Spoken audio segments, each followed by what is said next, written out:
नमस्कार, आप देख रहे हैं पब्लिक समाचार 24/7। स्वामी प्रसाद मौर्य हमेशा ही अपने विवादित बयानों को लेकर हमेशा चर्चे में बने रहते हैं। स्वामी प्रसाद मौर्य बलरामपुर में एक सभा के आयोजन में पहुंचे थे और सभा में उन्होंने सनातन धर्म को क्या कुछ कहा, आप भी सुने। मुंह से ब्राह्मण पैदा हुआ, बाहु से क्षत्रिय पैदा हुआ, जंघे से बनिया पैदा हुआ और पैर से शूद्र पैदा हुआ। हम कहते हैं यही सनातन मानो। हम कैसे माने सनातन? हम तो देखते हैं भारत में हो, चीन में हो, लंका में हो, जापान में हो, अमेरिका में हो, इंग्लैंड में हो, अफ्रीका में हो, ऑस्ट्रेलिया में हो, कहीं भी हो, बच्चा जहां भी पैदा होता है अपने माँ के पेट से पैदा होता है। तो माँ के पेट से बच्चा पैदा होता है, ये तो सनातन है। लेकिन मुंह से बच्चा पैदा हो, ये क्या है? ये कभी देखा क्या कि किसी के मुंह से बच्चा पैदा होते देखा आप लोगों ने? अगर किसी ने देखा तो हाथ उठा दो। किसी ने देखा हो तो, और नहीं देखा तो कोई बात नहीं। क्या किसी बच्चे को कभी किसी के हाथ से पैदा होते देखा है क्या? नहीं। किसी बच्चे को जंघे से पैदा होता देखा है क्या? नहीं। किसी व्यक्ति को पैर से पैदा होते देखा है क्या? नहीं। कहते हैं ये सनातन है। कैसे सनातन है भाई? मुंह से बच्चा पूरे दुनिया में आज तक पैदा ही नहीं हुआ, तो हम कैसे मान लें कि मुंह से ब्राह्मण पैदा हो गया?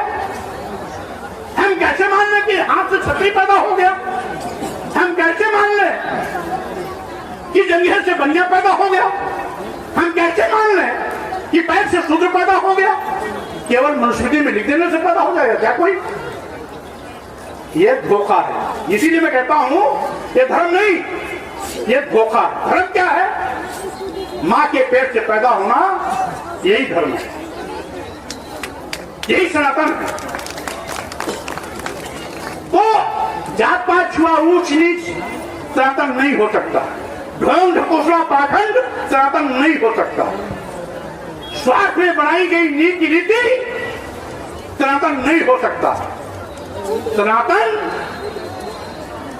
धर्म को हम मानते हैं, लेकिन हमारा सनातन विज्ञान पर आधारित है और आपका सनातन धोखे, झूठ और फरेब पर आधारित है। और इसीलिए साथियों मैं कहना चाहता हूं कि आज हमारे सामाजिक परिवर्तन के महापुरुषों ने जो लड़ाई लड़ी है, हम तो उन्हीं के इस अभियान को आगे बढ़ाने का काम कर रहे हैं। हम कोई बात नहीं कर रहे। हम उसी बात को आगे बढ़ाने का बात कर रहे हैं कि भगवान बुद्ध ने कहा था, जो भी बुद्ध के अनुयायी हैं, भगवान बुद्ध ने कहा था कोई बात इसलिए मत मान लेना कि किसी बड़े धर्म ग्रंथ में लिखी हुई है। किसी बात को इसलिए भी मत मान लेना कि हमारे बड़े बूढ़ों ने इस बात को कही है। किसी बात को इसलिए भी मत मान लेना कि मैं स्वयं कह रहा हूं, बल्कि किसी की भी कही हुई बात, किसी के द्वारा सुनी गई बात, किसी धर्म ग्रंथ में पढ़ी गई बात को अपने दिमाग की कसौटी पर कसना और उस कसौटी पर अगर वो खरा उतरे तब उसे मानना, अन्यथा मत मानना। यानी पहले जानो तब मानो। और धर्म के लोग क्या कहते हैं? नहीं, हम जो करें वो मानो। बुद्ध और अन्य में यही अंतर है। और धर्म के लोग कहते हैं जो मैं कर रहा हूं उसी को मानो। भगवान बुद्ध ने कहा था नहीं, मैं भी कुछ कहता हूं तो भी मत मानो।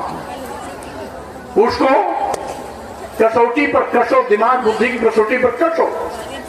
अगर वो मानव कल्याण के लिए हितकारी है, उस बात से मानवता का कल्याण हो रहा है, मानवता मजबूत हो रही है, मानवता का सम्मान हो रहा है, तो बात को मानो, अन्यथा मत मानो।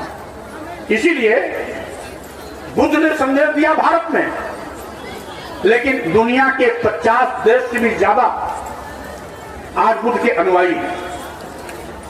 50 से भी ज्यादा।